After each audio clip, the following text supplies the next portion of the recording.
This is the Purple Passion Project with host and clinical sexologist, Dr. Stacy Friedman. This is your go-to podcast for raw, real, and irresistibly juicy conversations about sex, intimacy, connection, and everything in between. Whether you're feeling a little stuck in your love life, curious about what turns you on, or just craving conversations that actually matter, you're in the right place. So now, please welcome the host of the Purple Passion Project, Dr. Stacy Friedman.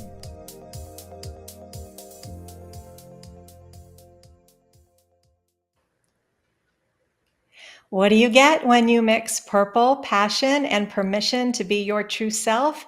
This podcast. Hi, I'm your host, Dr. Stacy, and this is the Purple Passion Project, coming to you live and unfiltered. And this is the show where we talk sex, intimacy, connection, and everything underneath the surface. Because let's be honest, small talk is boring, and you're ready for the good stuff. So relax, drop your guard, get ready for truth, laughs, maybe a few gasps, and a whole lot of passion. So today's episode, we are going to be talking about pleasure starting at the core of our pelvic floor. And we want to be able to talk about the floor's role in intimacy and how it could affect you sexually as well. So today we are diving deep, literally and figuratively, into a part of the body that most people don't think much about until something actually goes wrong. That is the pelvic floor. And joining us today is someone who's changing lives from the inside and out, quite literally. It's Susan Winograd. Yay! Welcome, Susan. Thank you. Susan, how are you? Good, good. I am like smiling from ear to ear because literally everything you just said is every single conversation we have. Fun, laughs, diving deep, sex, pleasure. I love it. Awesome, awesome. Well, Susan is an amazing pelvic floor therapist and the founder of Pelvic Core Rehab, where she helps people restore function, release pain, reconnect with their bodies in very powerful ways, from pleasure to posture. She helps clients reclaim their strength and confidence through her compassionate approach. So get comfy, because this conversation is going to empower you to make sure that you stay healthy in ways you've never expected. So thanks again for being here. Susan and I have collaborated many times together, and it's always so awesome and so much fun. So I'm so glad you're here. Thank you. I'm so glad to You're be here. welcome. So what I want to do first is just, first of all, explain, how did you get into pelvic floor therapy? And then what exactly is the pelvic floor, so people understand what we're going to be talking about today? Yeah, that's a great question. I think it's the most common question. How did you get into pelvic floor therapy? And I always give the same answer. I think pelvic floor therapy finds you. So before I founded Pelvic Core Rehab, I owned another company called Home Advantage Rehab, and I was really doing outpatient physical therapy in people's homes, essentially orthopedics. Okay. And you know, Stacy, we're have similar personalities. When we are in it to help someone, we're really looking at the big picture and root causes. So I had a physician that was very frequently referring to me for balance issues. I would go into the patient's homes and thinking I was going to help them restore their balance, but essentially was finding that there was nothing wrong with their balance. They were falling because they were running to the bathroom and couldn't get there in time. And Oh, that wow. really, yeah, that really Interesting. sort of got me curious and got me interested in saying, you know, there's a piece of the puzzle here in people's health that's missing, that no Mhm. one's looking at, and that a lot of healthcare providers are overlooking, not Oh, intentionally, right? But they, absolutely. you definitely know this, but they just don't know about it. So, you know, I kind of went undercover and became a little bit of a detective in my effort to help these people. And I started doing bowel and bladder retraining within the context of that business. And what I noticed very, very quickly was that this was complex, fascinating, interesting, and there was a huge gap in healthcare that needed to be filled. fulfilled. So I essentially went home one night and I told my husband I was reinventing myself. I flew out to Minnesota and took my first pelvic health and wellness course. And I always say they gave me the Kool-Aid and I haven't stopped drinking it. I feel like it is the most fascinating field. It is interesting and holistic and integrative. And it really is where everything starts. I love that I can help people understand so much more than functionality, but how complex and essential this system is that supports us from the inside out. And I have, not stopped. I closed my other company. I launched Pelvic Core Rehab, and it's truly evolved into something that I'm proud of and that I feel is special. Oh, So, absolutely. And like you said, it is definitely complex. And just even the people that I've sent to you and the work that we've done together, it is complex, but yet it is so needed because there's so many people that don't know what direction to go, what to do. And they're like, oh, well, what is that? I don't understand. I don't know what it is. So when someone says, what is the pelvic floor and why do we need to talk about it? How do you explain to them what the pelvic floor actually is? right. So I'm going to answer that, but I think why our collaboration is so important, Stacy, Mhm. is because when people see Dr. Stacy, they think of pleasure. When they come to me, they think functionality. And sometimes I think that they believe that they have to choose. And when they meet us and work with us, they begin to understand that they can have both and that they Yeah, should it's a have combination. serve both, right? It's got to go together. So when people say, what is the pelvic floor? My answer is that it's a group of muscles that is skeletal muscle. It's like any other muscle in the body. So the great thing about the pelvic floor is that it responds really well to physical therapy. It could have tension that you can release. It could have weakness that you can strengthen. So it's a group of muscles like any other muscle in the body. It lays at the base of the pelvis. So I'm going to show you like a little 3D Oh, I cutout here. love the diagrams. This would be your sacrum, which is in the back of the body that connects to your spine, and here's the pubic bone. So the pelvic floor muscles are a group of muscles that go from your pubic bone all the way back to the tailbone and from one side of the hip to the other. It If affects you the are whole area. Yes. So if you're looking at the body from the head down, you would see a bowl shape, a hammock shape, a circle or hammock shaped group of muscles that go from front to back and side to side. The fascinating thing about it is that there are 3 layers of pelvic floor muscles, and each layer has at least 3 muscles in it and left to right. So it's pretty complex. When we're assessing the pelvic floor, we're assessing layer by layer, each Wow. muscle, each layer, and then left and right. And there are 2 really interesting things about the pelvic floor that I think everybody should know is that number one, like any other group of muscles in your body, it doesn't work in isolation. The pelvic floor muscles is part of a system that works together like a hydraulic pump. So on the bottom, here's my little chicken. I don't know if you can see it. Oh, wait, There we up a little. Yep, other way. go. There There you go, right there, right there. There's the chicken. Here's the pelvic floor, right? On the top, we have the respiratory diaphragm. So the ceiling is the muscle for breathing. The bottom is the floor. The front is the deep abdominal muscles. And then we have those deep back muscles in the back. And these 4 muscles work together as a system to literally keep us upright. This system is what prevents us from falling. It is what supports us when we laugh, when we cough, when we sneeze, when we jump, when we lift our arms, when we strike our foot to walk. I always say, those things on the side of the road that are like these floppy things? Those blow up things, yeah. If we didn't have that deep core system that we just talked about, Yeah, we would look like what Dr. Stacy's doing right now. The fascinating thing about that system, Stacy, is that it is led by the breath.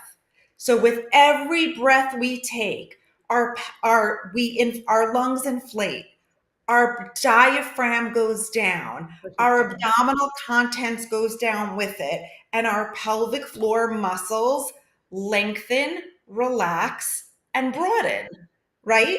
We exhale, the pressure is released from our lungs, and everything shortens, recoils, and engages. So with every breath we take, we lengthen, and with every exhalation, we retract. We broaden and we recoil. So the breath is essential for the functioning of the pelvic floor, and it is reflexive. It's the only system in our body that is anticipatory, that's reflexive, that supports us and engages before we even move. So that's how the pelvic floor works in conjunction with the rest of the body. But when we're thinking of the pelvic floor proper, we want to think of its function as 5 S's.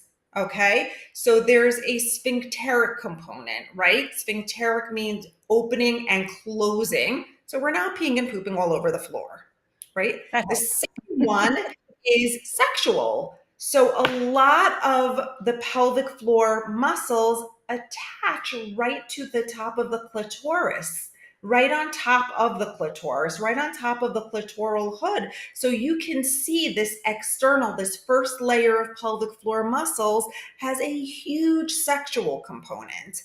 And then there is a support because our pelvic organs live right on top of the pelvic floor muscles. There's a stability component because, like we just said, it's part of that deep core system. And it also has a sump pump component, a lymphatic component. Like any other muscle in the body, as the pelvic floor contracts and releases, it helps to regulate lymphatic fluid. So it It is does a everything. does everything and so much more. I always say it is the part of the body that we all ignore, that doesn't get so But much it's so attention, important.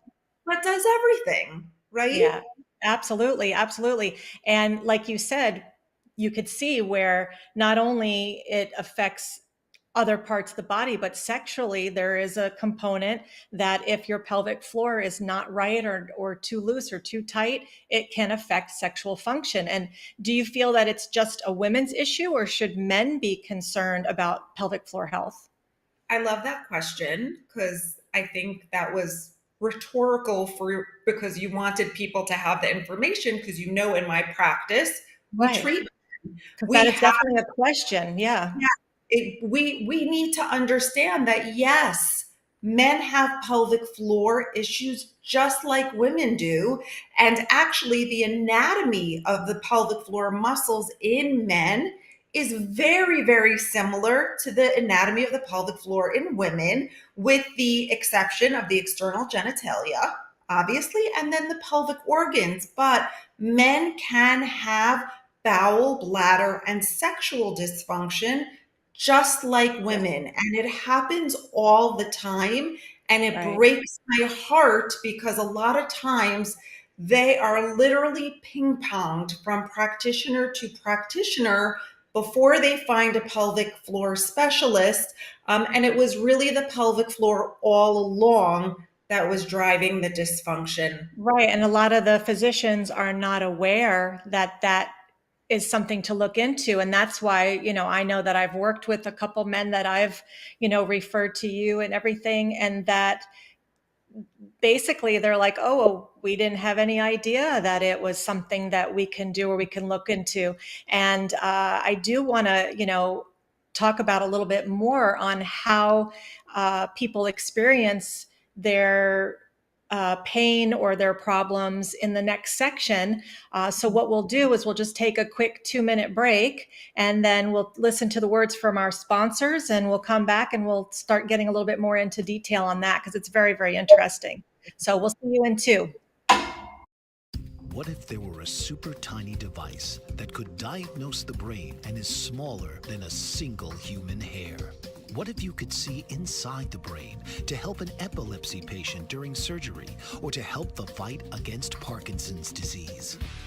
Dr. Patricia Broderick is proud to announce the Broderick Probe, a biomedical and electronic breakthrough. Imagine a probe to help with the understanding and potential cure of brain-related diseases. To learn more, listen live to the Easy Sense radio show with host Dr. Broderick, Wednesdays 7 p.m. Eastern on the Bold Brave Media Network and TuneIn Radio. And to help support the Broderick Foundation, please go to EasySense.com and learn how, with your help, we can fight these horrific brain disorders. That's EasySense.com to learn more and help support the Broderick Foundation.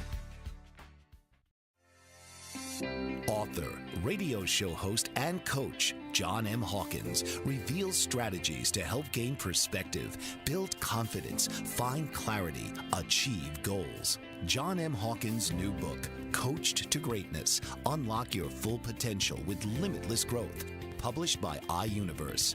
Hawkins reveals strategies to help readers accomplish more. He believes the book can coach them to greatness. Hawkins says that the best athletes get to the top of their sport with the help of coaches, mentors, and others. He shares guidance that helps readers reflect on what motivates them, rediscover and assess their core values, philosophies, and competencies, find settings that allow them to be the most productive, and track their progress towards accomplishing goals. Listen to John Hawkins' My Strategy, Saturdays, 1 p.m. Eastern on the BBM Global Network and TuneIn Radio.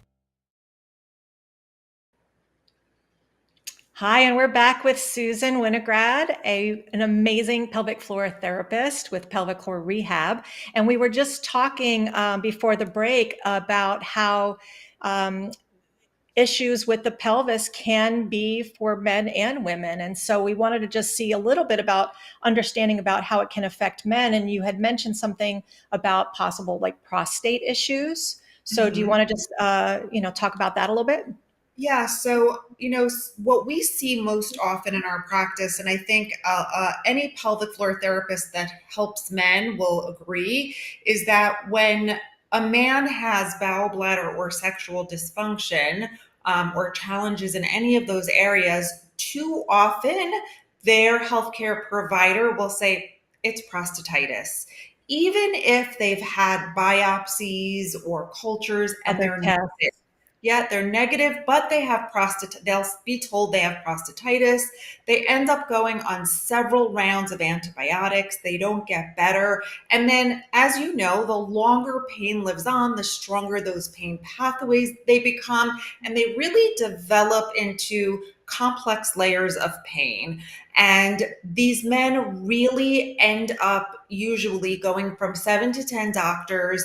They wind up doing their own research, come to pelvic floor physical therapists, only to find out that it was truly their pelvic floor that was driving pain that was the entire time. In fact, there was a category of prostatitis called abacterial chronic prostatitis, which was completely eliminated and renamed chronic pelvic pain syndrome, because what they started to understand was that it wasn't the prostate at all. They were getting these symptoms because they had pelvic floor tension.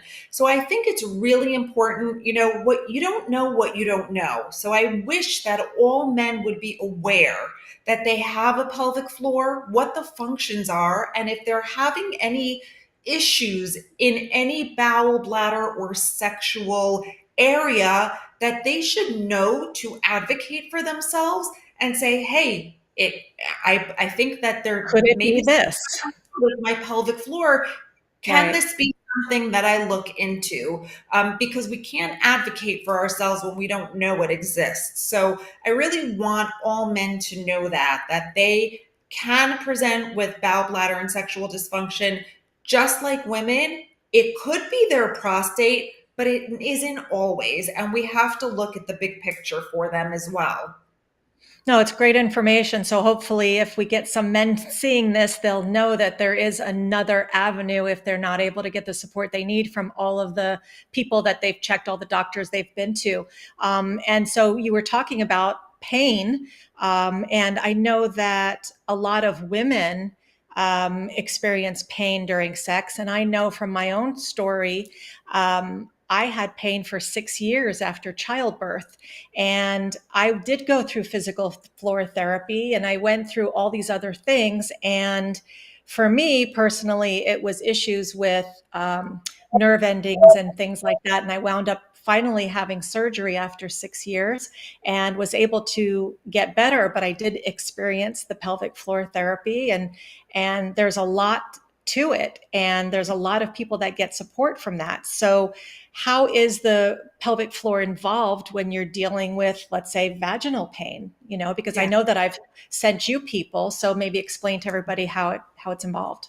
That's a great question. And, there's very few circumstances, which fortunately or unfortunately you ran into, where you have these neurovascular bundles that are so woven tightly together where surgery is, I think, 97% effective. But you also Right. need a physical therapist that's going to say, hey, I think like you need to go see Try a doctor. this. So we have to become really good at differential diagnosis and help steer our clients in the right direction. With pain, with sex, with women, there are so many things that can drive it.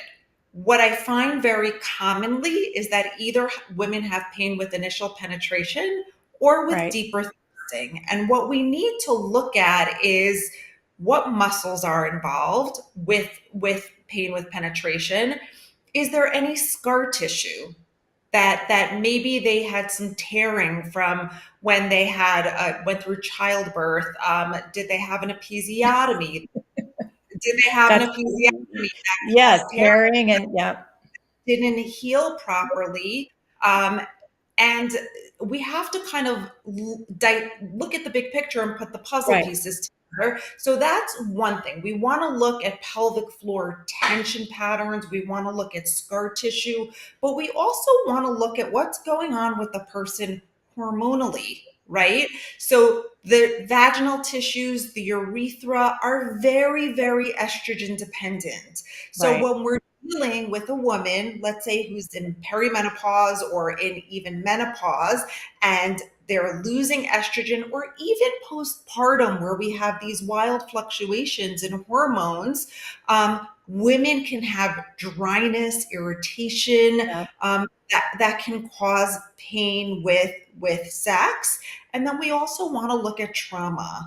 And trauma can look very different to different, for different people. So it could be abuse. It could be a negative experience at a gynecologist's office. It could be a negative experience with a partner. And sometimes people really can't identify what it is. But in those situations, our nervous system's number one job is to protect us. Protect. Nervous system senses threat, it is going to respond with muscle guarding. Yes. So these women who have what we call vaginismus, their Mhm. muscles literally can clamp shut in an Right. effort to protect them, sometimes to the point where it causes pain with penetration, and sometimes they cannot achieve penetration. And it is very, very painful. And although they may now be with a partner that they do trust or they do feel safe with, their nervous system does The not memory. yet, right? They still Yeah. have that those pathways that are telling them to guard. And we also know that in order for that arousal switch to go on or that desire button to be pushed, we need to feel safety, right? We need Absolutely. to calm, we need to feel safe, we need to feel like we can let go. And when our nervous system is in protective mode, we certainly can't get there. So we really, really have, there's no one reason why women have pain with sex, but the three big categories that I would look at is negative experiences with intimacy or the pelvic floor, like a GYN exam, muscle tension, and there could be a hormonal component also. The one thing that I really want everybody to know is that it is so common, but it is not normal. And the thing that I love the most about helping people that have pain with intimacy and sex is that once we can identify what it is, we can usually resolve it completely. And it is so life changing for people. Like, Absolutely. right? Did you ever have this experience with a client who they come in? I mean, we're in the only profession who our clients have sex and we get sent emojis of fireworks in the morning, right? Yes, 2 in the morning. We broke a dry spell. Thank you. Yes, yes. And you're like, want to sing it from the rooftops. But, these clients feel such a tremendous unburdening and release and sense of wholeness in Well, themselves. right. And just not to interrupt you, but I just know even personally, when I went through it, you feel less of a wife, you feel less of a woman, you feel less of a lover. You just feel like, okay, am I just friends with my partner? And it really does, even though sometimes you feel safe, you could have just a couple of experiences. I remember after my surgery, um, even though I knew I would be okay mentally, my body was, like you said, it was just shut down, and I had to do a lot of work to be able to allow my body to relax, allow the vaginal opening to relax, all that kind of stuff. And that is loosening the pelvic floor, all that stuff. Right. Absolutely. 100%. I think our bodies and our nervous system is the most intricate piece of architecture that has Absolutely. been created. And it's incredible how protective our nervous system gets of our bodies. And thank goodness for that, right? So often it keeps us safe. But Right. once we are safe, our nervous system doesn't always know it. And we have to retrain it to Right. understand. And that retraining, my only three rules with that retraining is that people do not feel pain, they do not feel threatened, and they feel in control. That's how we train the nervous system to understand that there is no threat. But yes, in Right. answer to your question, it rocks your world when you have pain with sex, your relationship with yourself, your sense of self. Your You know, identity. Absolutely. identity. How many clients have you said, I feel like I'm broken? I thought there was something wrong with me. I thought I was the Mhm. only one. I wish That's I a could. big one. Yes, yes. I That's a thought big I was one. the only one. Why didn't anybody tell me about this? Well, I'll Um, tell you, I was the only one, according to what I thought. And this was years ago. This was probably 17, 18 years ago. I thought I was the only one because at the time, 18 years ago, it wasn't as known. I actually had to call on the phone 42 doctors, and I actually went in to see 9. And it wasn't until the ninth doctor that I actually got diagnosed with, they call it vestibulitis, which is the inflammation of the nerve endings in the vestibule of the vaginal opening. And finally, I was like, wait a second, there's a name to this? It yes. wasn't so prevalent and people didn't know. So what you said is so important, to be able to go in there and see you and be like, you are normal and we're going to make this okay. Right. And really, truly, Dr. Stacy, it's because of people like you who are airing podcasts like this that other people will not have to call 42 doctors. And I think we have to really acknowledge that Yeah, as a community of healthcare providers, we all are literally screaming it from the rooftops because we want everybody to know that absolutely. they don't live with this. Right. And they're not alone. And when I'm working with someone that I can't seem to get to a place where their pain's going away, that's when I call you. And you have someone that maybe has finally gotten rid of some of the pain. And then you call me, and we're able to, like you said, the collaboration is so important between the GYNs, the pelvic floor therapists, the sex coaches. We need all of us to be able to get through this. Absolutely. We have a trusted provider list that Dr. Stacy's on because we work together all the time. But before I put someone on that list, I ask them, and I've had, meetings with doctors who I really like, and I say, I just need to ask you one question before I put you on my list. And that question is, how accessible are you? Because as a pelvic floor physical therapist, I quarterback people's care because I Right. have the humility to know that sometimes they need more than I do. Sometimes it takes a village, and I want to make sure that the village that I cultivate for my clients is one of communication, collaboration. And so we all need to work together so that person can get the best outcome in the shortest amount of time. Absolutely. So you're not just having to pick one over the other, and everybody is working together. So that's awesome. And then you're showing that there's a connection between stress, between trauma. So sometimes even the trauma, you may need mental health therapy at the same time of using pelvic floor therapy. And then sometimes that could intertwine with the coaching. The collaboration is so important. And I just love that the passion that you have helping people, and the way that we've worked together has been so amazing, trying to work and helping others. But just being able to be on these types of platforms and explaining to people what is pelvic floor, how, people may not even realize, oh, well, I did have trauma. I didn't realize that could actually affect things. So I'm Absolutely. so Yeah. thankful that you're here. Thank you. And I'm so Yeah. thankful that you're doing this podcast. And yes, sometimes I just want to say, sometimes I will tell clients, in order for us to work together, I need you to be working with a psychotherapist because Yeah. I can help you get rid of the pain. I can't help you process the pain. That's Right. Right. outside of my wheelhouse. And then sometimes I need people like yourself who we help them get rid of the pain, but they're still not speaking the same You're sex still language, need, yeah, right? Or they still absolutely. can't get out of their head. And they need a new language. They need a new repertoire. They need new context.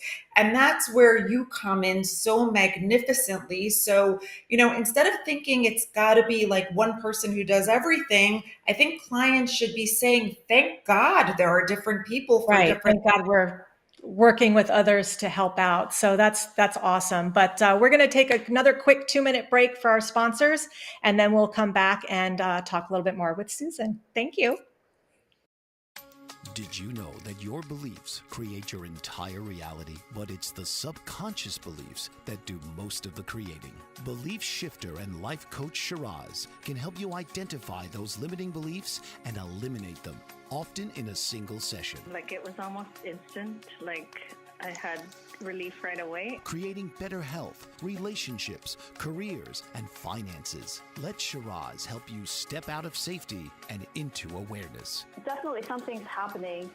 It's like a flow inside. It feels good. Whether in person or online, Shiraz provides personal coaching, belief shifting. Visit Shiraz at energeticmagic.com or call 416-529-7429. Energetic Magic on the BBM Global Network, Tuesdays at 7 p.m. Eastern. Find your greater happiness. Be well. Be aware. Be magical. Are you struggling to care for elderly parents or a spouse? Do you wonder if being a caregiver is making you sick?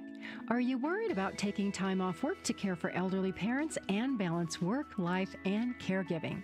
Has caregiving become exhausting and emotionally draining?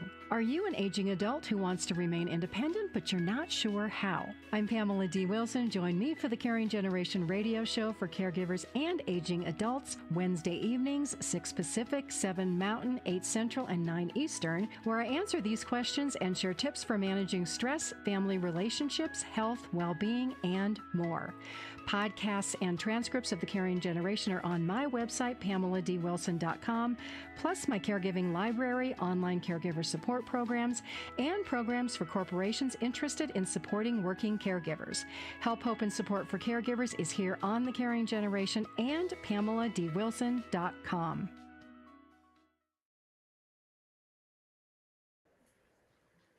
Hey, everybody, we're back with the Purple Passion Project with Susan, our pelvic floor therapist. I wanted to talk a little bit about normalizing care and breaking down shame. And there might be some questions from the audience that you may have. So you're welcome to call in this segment, next segment, and ask some questions. We'll leave a little bit of time if anyone pops on. Otherwise, feel free to message us and we can get back to you through another avenue. But, because of what we do and working with sexuality and intimacy and pelvic floor, there is a lot of shame, and people don't really know or kind of have a fear of reaching out for support, especially like, well, what's a pelvic floor therapist? What do they do? And what kind of an exam are they going to do to me? So can you give everybody a little idea of how your typical exams go on a, first time basis so people aren't so nervous? Absolutely. So I think it all starts actually with the initial phone call they make to the office. I think it is so important for clients to feel like this is the right fit. It's like a relationship, right? Like when you call a Absolutely. sexologist or a therapist, you need to know on the phone that you've made the right choice. So it starts there. And then we prepare people. We do send them a lot of paperwork because we have a complete biopsychosocial approach integrated into our practice. We send them paperwork about what they're experiencing physically. But also, you said there's a lot of shame involved. And there are also different emotions. The second you have pain, there's an emotional component that happens, right? So, what we learned is that if you do not address that emotional component, you will never be able to fully resolve the physical part of it. So we send people paperwork for their physical discomfort. Are they experiencing depression, anxiety, stress, worry? How confident do they feel in their body? How connected or disconnected do they feel from certain parts of their body? I How love that. is their nervous system? How much is their nervous system magnifying or zoning in on the pain? And then we actually take quite a bit of time to review that before they come in because we want to make sure that we are The really, right really fit. when they come. Then we have them come in. Our initial assessments are 90 minutes. I don't know of any other practice that takes that amount of time, but we do that because I want to have time to talk to people.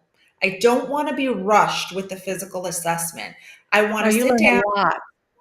Yes, I want to sit down. I want to make eye contact with them. I want to hear their story from them. Yes, I review their paperwork, but I get the best information about what is going on with people from the stories they tell me.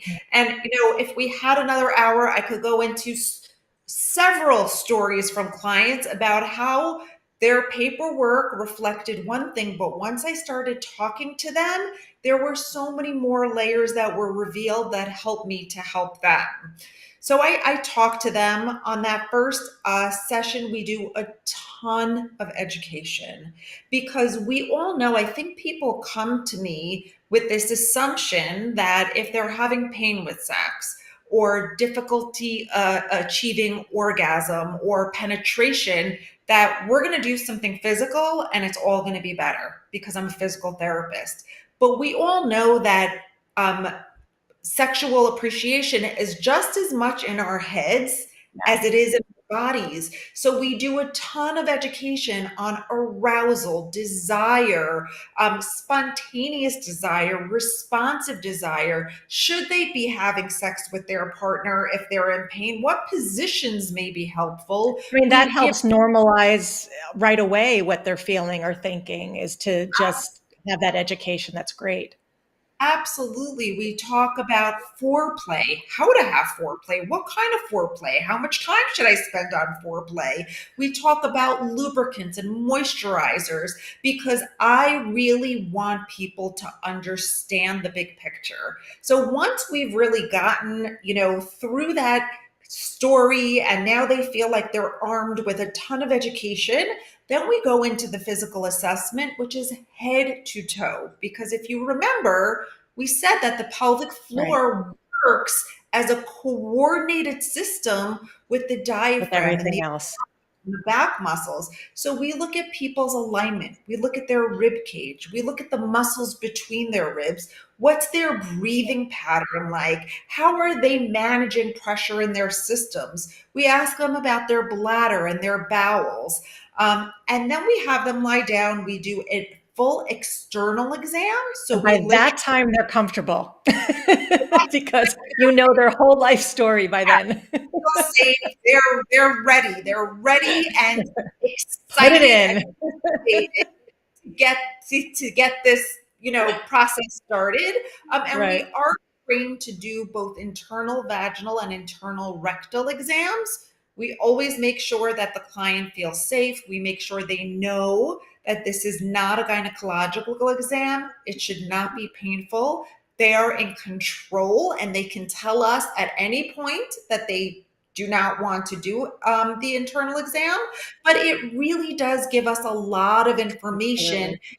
as to what's going on in the pelvic floor, externally, in the middle layer, in the deeper layers.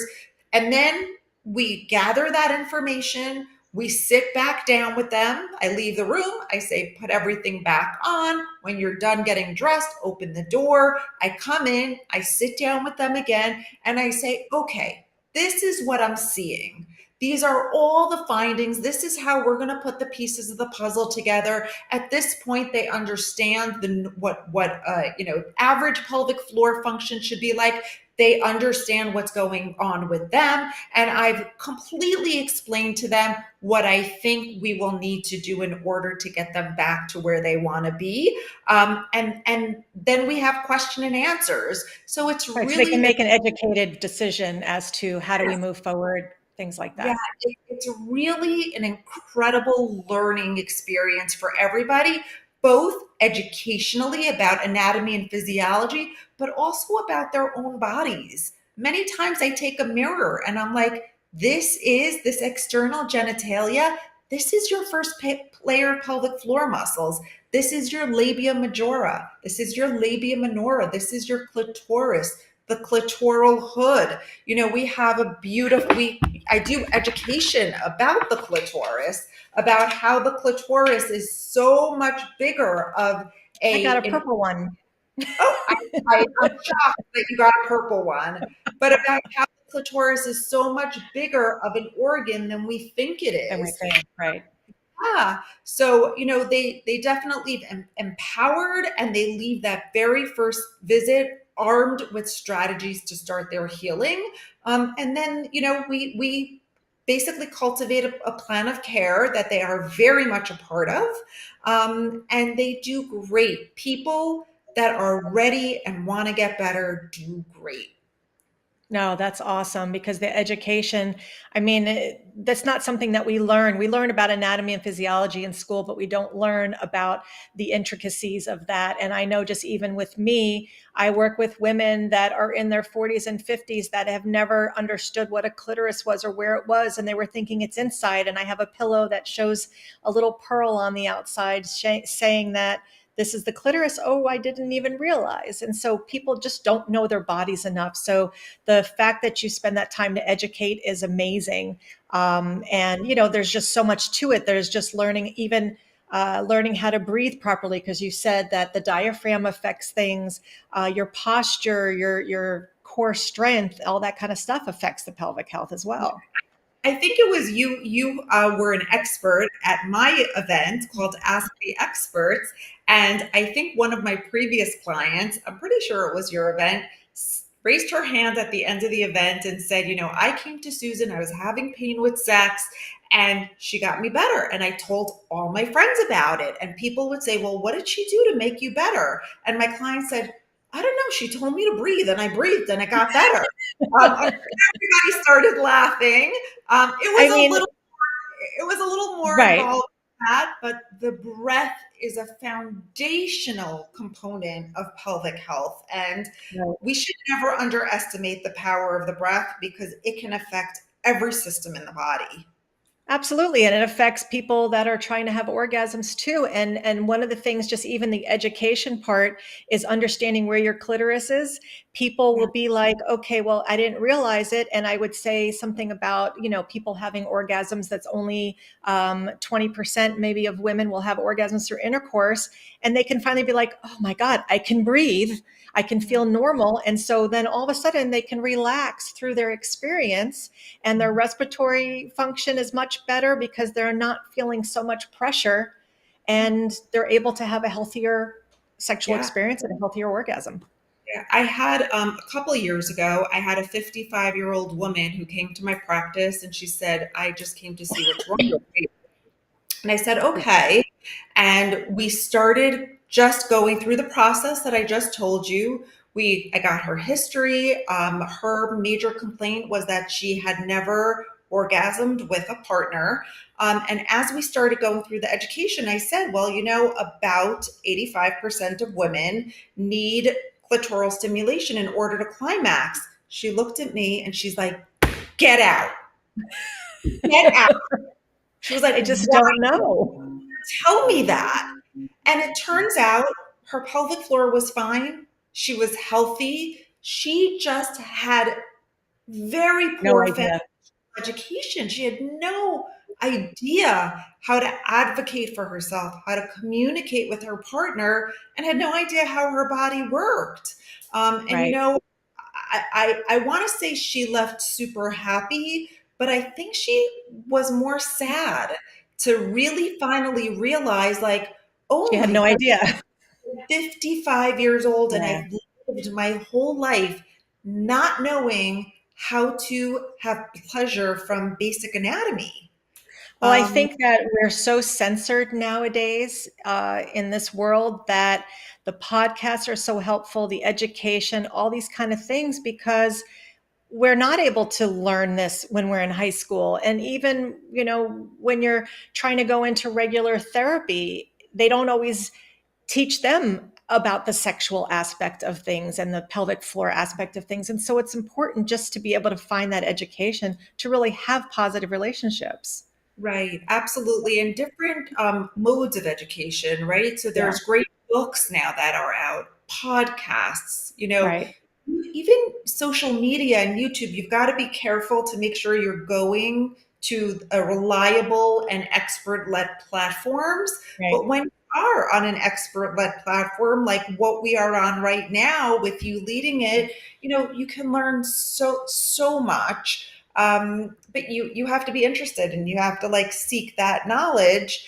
And it's just that's a cautionary tale. Don't wait until you're 55. If Right. you're dissatisfied, if you're not getting what you intuitively know you should be getting out of a relationship, if you don't intuitively know you're not being sexually satisfied, become your own detective. We have to be our own best advocate. The information now is out there. The help Right. is out. Ask questions and look Ask for the support. Absolutely. Absolutely.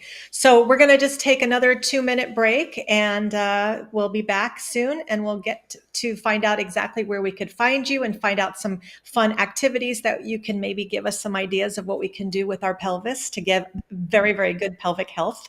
And we'll be back in 2. Thank you. Are you struggling to care for elderly parents or a spouse? Do you wonder if being a caregiver is making you sick? Are you worried about taking time off work to care for elderly parents and balance work, life, and caregiving? Has caregiving become exhausting and emotionally draining? Are you an aging adult who wants to remain independent, but you're not sure how? I'm Pamela D. Wilson. Join me for the Caring Generation radio show for caregivers and aging adults, Wednesday evenings, 6 Pacific, 7 Mountain, 8 Central, and 9 Eastern, where I answer these questions and share tips for managing stress, family relationships, health, well-being, and more. Podcasts and transcripts of the Caring Generation are on my website, PamelaDWilson.com, plus my caregiving library, online caregiver support programs, and programs for corporations interested in supporting working caregivers. Help, hope, and support for caregivers is here on the Caring Generation and PamelaDWilson.com. Dr. RC will share extraordinary resources and services that promote educational success, as well as making a difference in the lives of all social workers, as well as the lives of children, adolescents, and teens of today. She will have open discussions addressing many of the issues that we face about our youth and how being employed in the uniquely skilled profession of social work for over 18 years has taught invaluable lessons through her personal experiences. She will also provide real-life facts, examples, and personal stories that will confirm that why serving as a child advocate is extremely beneficial when addressing the needs of the whole child. Listen live to Dare to Soar, Saturdays, 10 a.m. Eastern on the BBM Global Network, and tune in radio as Dr. RC will provide thought-provoking information that will empower, encourage, and strengthen students, families, and communities across our nation. You can also visit her at soarwithkatie.com.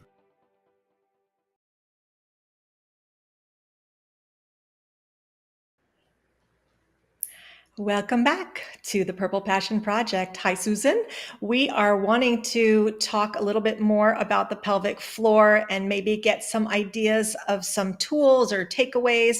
I know that they talk about the Kegels.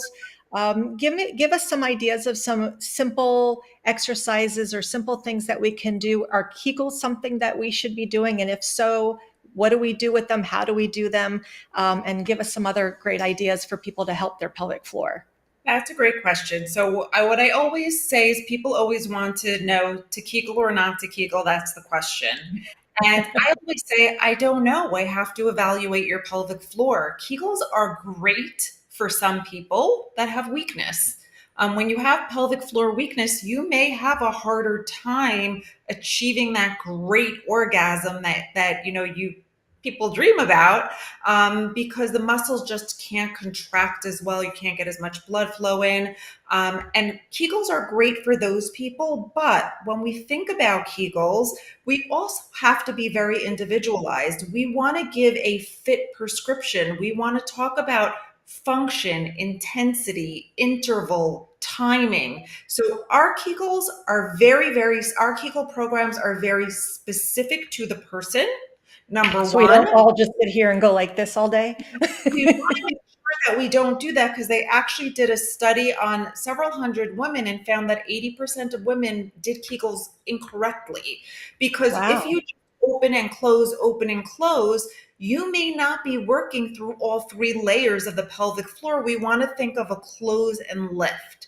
So we want to get very specific about that for people that need it. But I've had several people that have come to me and said, I'm having pain with sex. I really don't understand. I've been doing Kegels and it's been getting worse. And that's because in many cases, if they have pelvic floor tension, you want to do the Relax. of Kegels, right? You want to relax. So Kegels should not be something where people are just, opening and closing, putting jade eggs in their vaginas, or, everything could be helpful, but you've got to understand what's going on in your body and what your body needs specifically. So that's Great kind of like advice. that's my take on Kegels. Just know what you're doing, how you're doing it, and if you do need it, in fact. And what I tell people, to experiment with is, number one, experiment with your breath. Use different kinds of breath. Use a rocking breath into your pelvic floor and out. If you're feeling tired and you want to get revved up for sex, use an energizing breath. Your breath is what leads the pelvic floor. So experiment with different kinds of breath. The other thing I tell people to do is spend more time on foreplay. Be playful about it. Have, nights with your partner where the end game is not an orgasm. It's just about foreplay. What does that mean? Whatever happens, because so many It's so of my important. that they're so focused on the end game that Yeah. in and of itself becomes the most limiting factor. Right. Right. And that causes too much stress, which the stress causes you to tighten up and feel, yeah, absolutely. And For I both use that all the time with my practice as well. for both men and women in different ways. And the other thing that I tell clients to do is to play with context. Why do people have amazing sex on vacation? It's because number one, we are more relaxed. So the nervous system does play a huge role in how great our sex is, but also it's a completely new context. We don't have a pathway for that memory of our bedroom where Right. we're folding laundry and watching the news at night and our kids are walking in on us. So I always tell my client, play with context, have sex in a different room or a different time of day, or change the lighting, or change the smell, or rent a hotel room for an hour, in the middle of the day. Change the context, because that could be so liberating just in I and was of just going to itself. say freeing. Yeah. Yeah, Yeah. it's so liberating in and of itself. And experiment with different kinds of communication, with your partner, whether it's verbal communication or cues with touch. A lot of times for women that have sex and are afraid of having their partner on top of them, we teach them how to use their hands and their feet to signal to their partner to back off or slow down, because that feeling of safety, and not being afraid that you will have pain is a huge part of Oh, it. it's absolutely. That communication is probably number one in the relationship. So I love all those great tips, and hopefully people will look up different ways to breathe, and that could help them with some of those exercises for sure. But before we go, I want you to give us one message that you hope every listener will walk away with today when it comes to you and pelvic floor and pelvic floor health.